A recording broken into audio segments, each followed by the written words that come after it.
Kaya buat apa kalau Anda nggak bahagia? Kaya buat apa kalau rumah tanggamu nggak saling setia?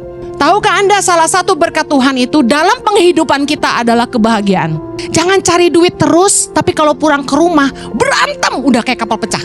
Anda nggak mau pulang cepet-cepet. Tunggu bini gue tidur baru gue pulang. Kenapa? Ewet. Ada istri-istri ya yang saya perhatikan, suaminya kaya juga nggak bahagia. Makanya saya ngambil kesimpulan, kebahagiaan itu tidak ditentukan oleh kekayaan. Yuk, lihat hidupmu. Apakah hidupmu lebih penting daripada keinginanmu? Jangan sampai Anda kerja terus, cari duit terus, hidupmu nggak bahagia. Sampai kerja terus nggak punya waktu olahraga. Udah mekar kemana-mana, udah kolesterol naik tinggi, darah rendah, semua diborongin semua. Yuk, hidupmu lebih penting dari kebutuhanmu. Hidupmu lebih penting dari keinginanmu. Jangan sampai Anda hidup tidak memperhatikan apakah hidupmu berkualitas. Sore hari ini saya akan khotbah tentang mana yang lebih penting. Kehidupan atau penghidupan? Uang atau orang? Kesehatan atau kekayaan? Mari kita lihat firman Tuhan. Lukas 12 ayat 23. Karena kita tuh kalau nggak diajarin gini ya, yang dipikirin di otak kita tuh cuan-cuan-cuan ya kan. Lukas 12 ayat 23. Baca sama-sama 3, 2, 1. Sebab hidup itu lebih penting daripada makanan. Tubuh itu lebih penting daripada pakaian. Yesus mengajarkan dalam Lukas 12 ayat 23 bahwa hidup kita lebih penting dari makanan. Tubuh kita lebih penting dari pakaian. Apa artinya? Hidup itu bicara soal well-being. Ya, bicara tentang kehidupan. Kehidupan kita lebih penting dari penghidupan kita. Tubuh kita bicara soal kesehatan kita, fisik kita itu lebih penting dari penampilan kita. Saya akan bahas satu-satu. Makanan bicara soal kebutuhan. Perut manusia, banyak orang hidup dipimpin perut.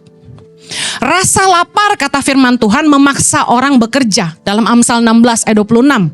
Rasa lapar bekerja untuk seorang pekerja karena mulutnya memaksa dia.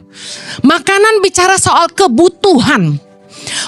Dalam hidup ini, hidup orang tuh lebih didrive oleh kebutuhan dan keinginan.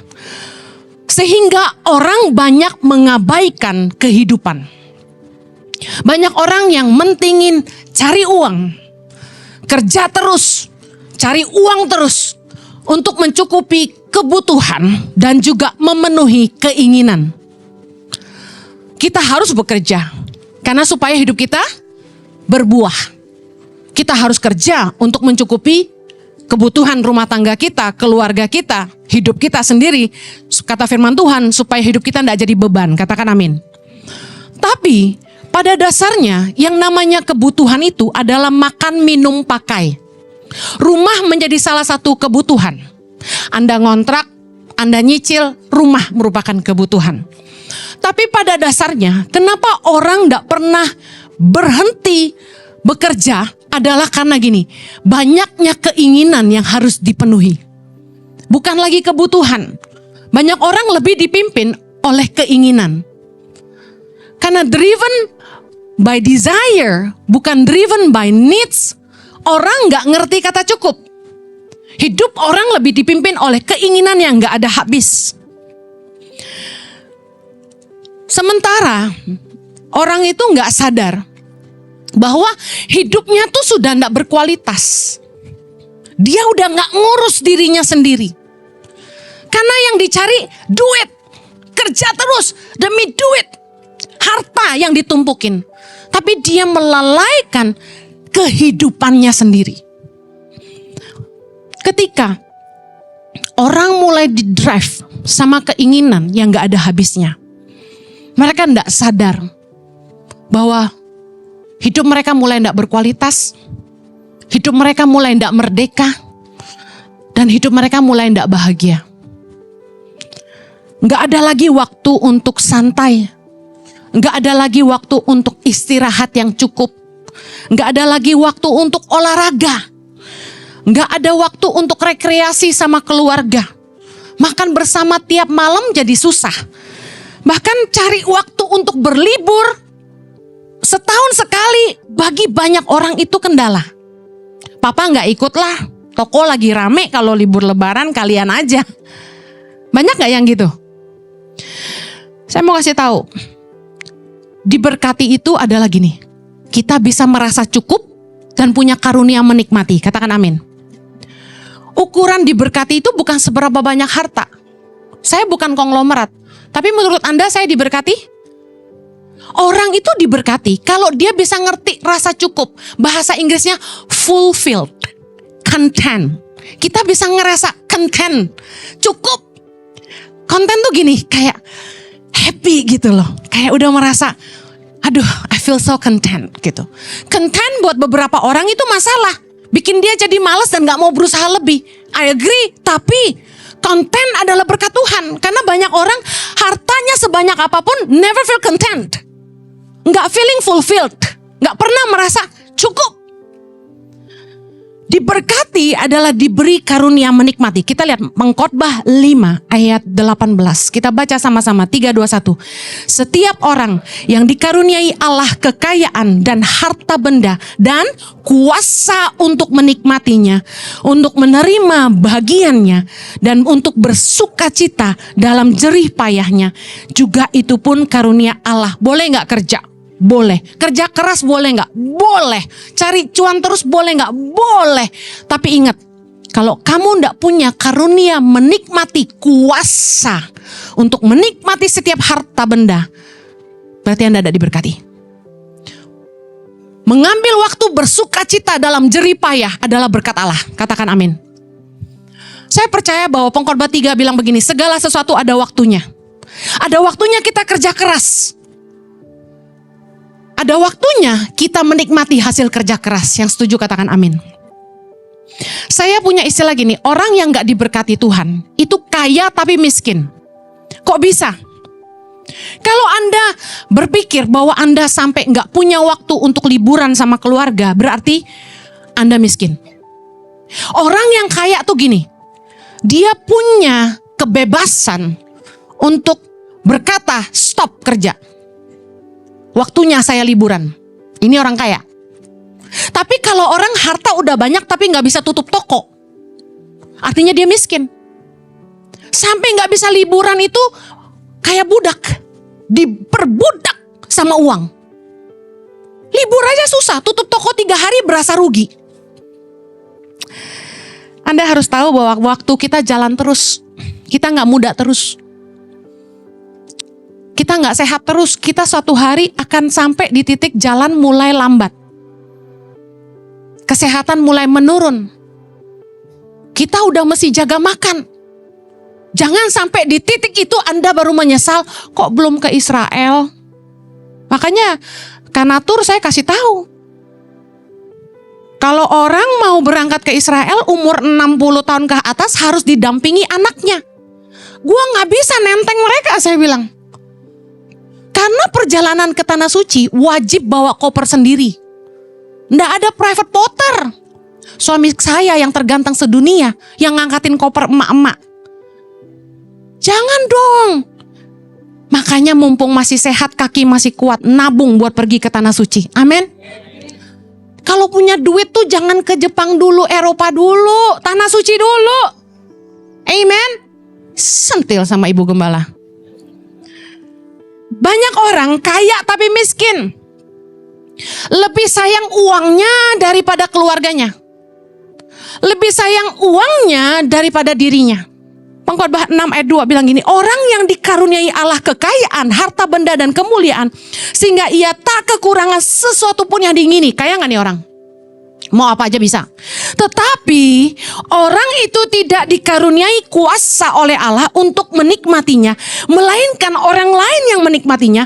Inilah kesia-siaan dan penderitaan yang pahit. Nah, ini bicara apa?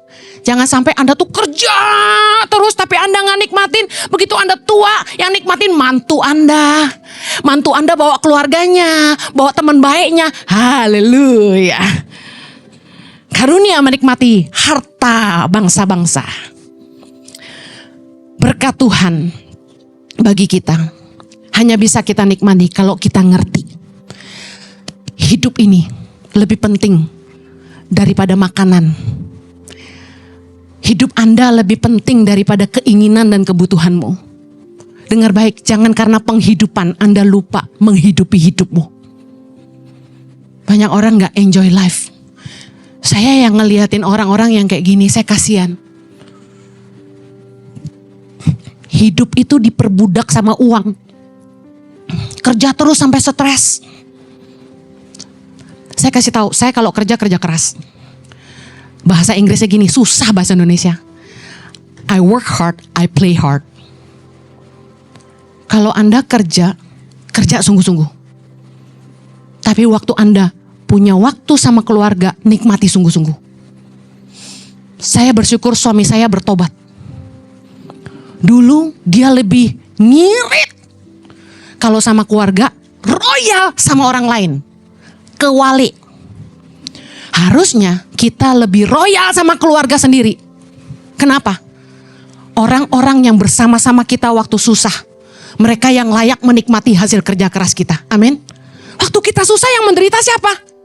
Istri, anak-anak, benar? Suami, anak-anak. Kenapa waktu kita kaya yang kita traktir terus pegawai, teman, sementara anak bini ngirit loh gitu. Saya bersyukur Pak Jojo sekarang sangat murah hati sama saya. Dulu kalau liburan, saya bilang sayang, udah setahun cuma 2 kali ngajak anak-anak liburan, jangan bintang 3 mulu dong. Kasian. Terus tiap kali kami liburan, koper saya isinya apa Bapak Ibu? Segala yang instan-instan buat sarapan. Supaya ngirit Bapak Ibu. Saya perhatikan, banyak orang yang sekali-kalinya bisa liburan sama keluarga, pelitnya minta ampun. Hotel cari yang murah, kalau bisa Airbnb yang gak jelas. Makan, jangan breakfast di hotel, mahal, kan kue. Kita bawa sendiri dari rumah, yang tinggal diseduh air panas. Bapak, kita udah sampai di sini, boleh naik mainan gak yang gini-gini? Mahal nak, ntar di Ancol aja. Kerja capek-capek, jangan pelit sama keluarga, nikmatin. Makan lu ngirit, jalan sama keluarga mu medit. Kebalik itu. Suami saya brainwash. Saya bilang gini, Jo, saya kerja capek loh. Masa saya liburan begini? Hotelnya kecil bener. Buka koper aja gak ada tempat. Sampai buka pintu susah kalau koper udah buka. Pelit amat Jo gitu. Anak-anak juga komplain ya kan. Aduh kesian ya anak saya. Tapi sekarang suami saya baik banget sama saya. Ampun dah. Tepuk tangan buat Bapak Gembala. Gitu dong. Biar aku dikasih terus yang terbaik ya kan. Saya seneng. Sekarang suami saya udah berubah. Kalau liburan keluarga paling minim bintang 4 lah. Seneng saya. Ya iya dong. Giliran tamu pendeta mana? Bintang 4 gitu kan.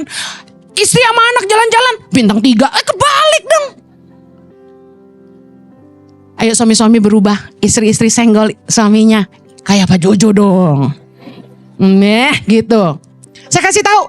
Kaya buat apa kalau Anda gak bahagia? Kaya buat apa kalau rumah tanggamu gak saling setia? Tahukah Anda salah satu berkat Tuhan itu dalam penghidupan kita adalah kebahagiaan?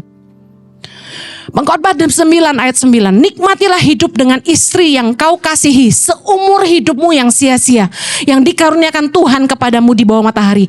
Karena itulah bagianmu dalam hidup dan dalam usaha yang kau lakukan dengan jerih payah di bawah matahari. Salah satu berkat Tuhan dalam hidup ini adalah kebahagiaan dalam rumah tangga. Jangan cari duit terus, tapi kalau pulang ke rumah berantem udah kayak kapal pecah. Anda gak mau pulang cepet-cepet. Tunggu bini gue tidur baru gue pulang. Kenapa? Ewet. Ada istri-istri ya yang saya perhatikan, suaminya kaya juga gak bahagia. Makanya saya ngambil kesimpulan, kebahagiaan itu tidak ditentukan oleh kekayaan. Banyak orang yang stres punya suami kaya, soalnya banyak wewe gombelnya. Saya ya bukan bersyukur Pak Jojo gak kaya raya ya.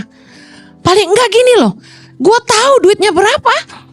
Karena kalau sampai berkurang gue tanya kemana gitu. Kalau ada laki-laki yang duitnya udah gak kehitung, Anda kan gak tahu simpenannya berapa.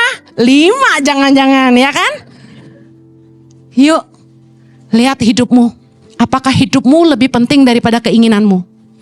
Jangan sampai Anda kerja terus, cari duit terus, rumah tangga ndak bahagia, hidupmu ndak bahagia.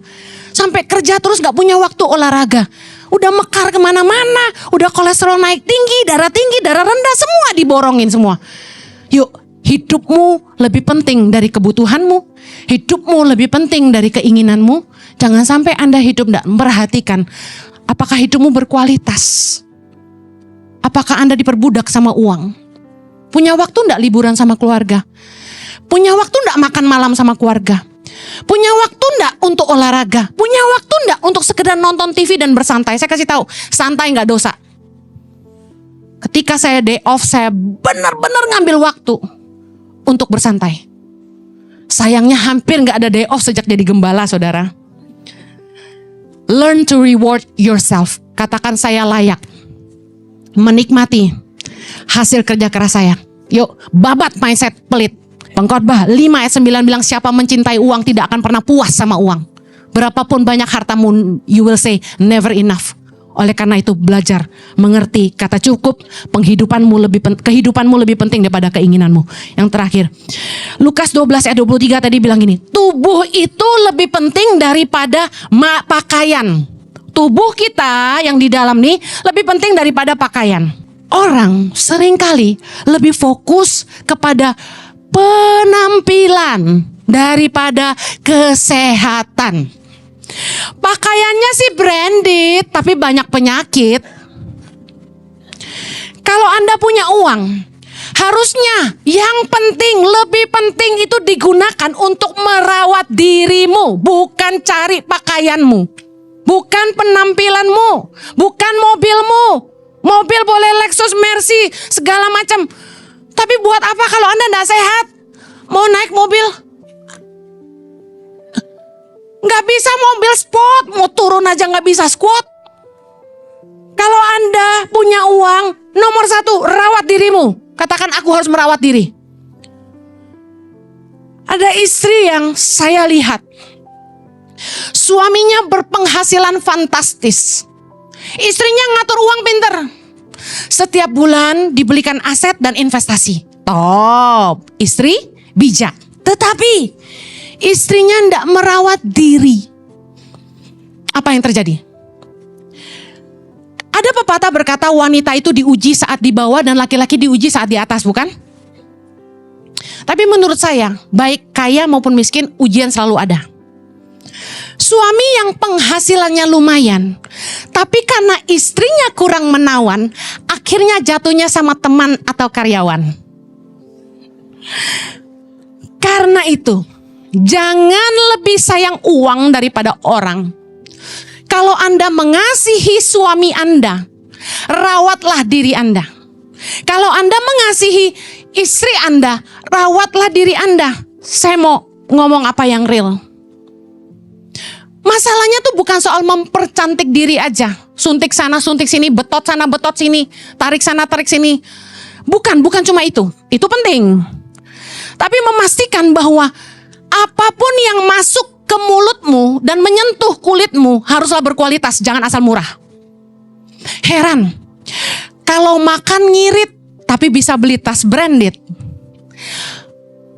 Kalau perawatan ngirit-ngirit tapi bisa beli baju branded. Orang lebih ngutamain penampilannya, bajunya, tasnya, sepatunya, jam tangannya daripada kesehatannya. Bu Heni, kan treatment kecantikan mahal, Bu. Saya nggak tahu karena saya kan di endorse. Nah, terus saya bilang gini, Ibu bukannya mampu. Soalnya saya lihat dari atas ke bawah branded semua. Orang bisa beli baju branded, tas branded, sepatu branded, tapi kalau perawatan ngirit-ngirit. Padahal yang menyentuh kulitmu dan masuk ke mulutmu, which is ke tubuhmu, itu harus berkualitas. Karena tubuh lebih penting dari pakaian. Tubuh lebih penting dari penampilan. Katakan amin. ribu aja gak mau. 2.000 gitu. Berapa tuh nasi campur? 45.000. Ih mahal. Kalau deket rumah saya cepet 3. Makanan pelit tapi bisa beli tas branded. Bingung saya. Ini sejujurnya di depan mata saya. Saya menemukan. Saya lihat bagaimana orang kasih makan anaknya. Ngirit, gak mau bayar breakfast di hotel. Semua yang instan-instan dikasih ke anaknya. Yang tinggal digoreng tuh, tahu kan ya, kita kan gak boleh sebut brand, gak boleh sebut produk. Pokoknya yang instan deh, yang cepet gak pakai repot gitu. Ya, yang tinggal drive thru gitu, ya kan? Junk food. Itu yang dikasih ke anaknya. Murah meriah dan cepat, Ibu Heni. Iya, tapi anak lu gak sehat. Dapur menentukan masa depan. Makanan menentukan masa depan. Setuju gak? Apa yang Anda tumpuk dari kecil sampai besar, Anda tuai umur 40-50. Giliran yang masuk ke dalam mulut, which is mempengaruhi kesehatan, sama segala sesuatu yang bersentuhan dengan kulit, kita ngirit-ngirit. Tapi giliran penampilan, branded. Yang tersinggung gak apa-apa, yang penting bertobat. Jangan sampai Anda ngutamain penampilan luar, tapi dalamnya gak sehat. Saya perhatikan orang pakai emas kanan kiri ya, tuh cincin, ya ampun, 4. Batunya gede-gede, kilau-kilau sampai silo. Jam tangan mahal, bajunya, nggak tahu dah tuh merek apa, asli apa enggak gue juga nggak tahu. Tapi semua ikat pinggang bisa keren, tapi kancing nggak bisa. Udah nggak bisa ke kancing perutnya. Artinya apa? Kok mengutamakan penampilan luar, kesehatan gak diurusin. Kalau Anda punya duit, kurus tuh gampang. Saya ngomong terus terang. Anda tinggal bayar tuh klinik-klinik kesehatan, klinik-klinik kecantikan yang bisa merawat Anda. Saya sama Pak Jojo produk hasil endorsan yang berhasil. Anda tinggal ke sana tanya. Kok bisa tuh Bu Heni kurus? Saya kasih tahu, satu kali kita mau undang dokter nutrisinya untuk bagikan di sini. Anda mau? Mau kurus? Mau sehat? Kurus bukan ukuran sehat. Karena banyak orang kurus yang gak sehat. Kita mau belajar bagaimana hidup sehat.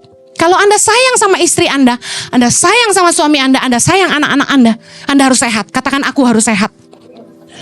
Kesehatan adalah aset yang paling berharga dalam hidup kita. Percuma harta banyak kalau kita gak sehat. Makan apa gak bisa, kemana-mana gak bisa. Apalagi yang takut naik pesawat. Anda mau kemana? Kalau gaya hidup Anda tidak berubah, saya kasih tahu, semua harta yang Anda kumpulkan suatu hari akan habis untuk mengobati penyakit Anda. Anda tidak mau kan? Katakan tolak dalam nama Yesus. Katakan tubuh saya lebih penting dari penampilan saya. 3, 2, 1. Ukuran Anda sehat atau tidak adalah lihat perutmu. Lingkaran perutmu menunjukkan ketidaksehatanmu. Kita punya banyak PT di sini, ya. Aku kalau lihat dia di Instagram, aku keder. Aduh jauh Tuhan, bagaimana bisa sampai ke sana? Saya kasih tahu ya, semua orang malas. Saya juga malas olahraga. Tapi kita harus paksa demi sehat. Kita harus bangun budaya sehat. Build the habit. Segala sesuatu yang Anda lakukan katanya lebih dari 22 kali setiap hari jadi kebiasaan. Saya pengen Anda sehat. Saya pengen punya jemaat yang kualitas hidupnya baik. Anda harus sehat. Anda gak boleh sakit. Jangan bikin cuan rumah sakit. Amen. Kurangi makan makanan yang tidak fresh, yang diolah. Masak. Beli yang fresh. Hindari minuman-minuman berwarna. Stop. Banyak minum air putih. Saya kasih tahu, saya kan suka ngopi. Kopi yang sehat itu tanpa susu, tanpa gula. Biasain. Kalau Anda sudah belajar, lama-lama bisa rasa manis di mulut Anda. Yuk, sehat yuk. Jangan minum yang bikin racun di tubuhmu. Beli vitamin juga jangan ngirit. Vitamin cari yang bagus, jangan sembarangan. Ingat baik-baik, apapun yang masuk ke mulutmu dan menyentuh kulitmu harus berkualitas. Jangan asal murah. Katakan amin. Ingatlah, harta kita tidak bisa kita bawa mati. Apa yang paling penting Yesus sudah ajarin kita. Hidup ini lebih penting dari makanan. Tubuh ini lebih penting dari pakaian, yang artinya kualitas hidupmu jauh lebih penting daripada keinginanmu dan segala kebutuhanmu. Jangan kejar harta terus sampai ndak urus hidupmu. Saya kasihan lihat orang-orang yang kerja sampai ndak bisa libur, kerja sampai sakit, stres sampai jantungan. Why do that to yourself? Enjoy your life. Amen. Ada waktu kerja keras, ada waktu untuk menikmati hasil kerja keras. Tubuh ini lebih penting daripada pakaian. Jangan mentingin penampilan hanya demi kesombongan. Urus tubuhmu baik-baik karena ini adalah bait Allah. Yang mau berubah katakan amin. Kita berdoa, Bapa di sorga, tolong kami semua supaya kami lebih bijaksana dengan hidup kami. Kami mau belajar ngerti apa yang Yesus ajarkan, bahwa hidup ini lebih penting daripada makanan dan tubuh ini lebih penting dari pakaian. Beri hikmat buat kami masing-masing bagaimana kami belajar hidup sehat, bagaimana kami bisa mengatur pola tidur, pola hidup kami, waktu kami untuk bisa istirahat cukup, punya waktu dengan keluarga, punya hidup yang berkualitas, bisa punya kuasa menikmati hidup ini. Berkati setiap rumah tangga supaya rukun dan bahagia. Kami tidak cekcok terus, ribut, urusan uang, urusan anak. Tapi kami bisa penuh kasih dan saling mengerti. Ada penerimaan yang besar dalam setiap rumah tangga. Ada kasih dan kemampuan mengampuni. Di dalam nama Yesus. Kami yang mau hidup berkualitas, katakan amin. Tuhan memberkati.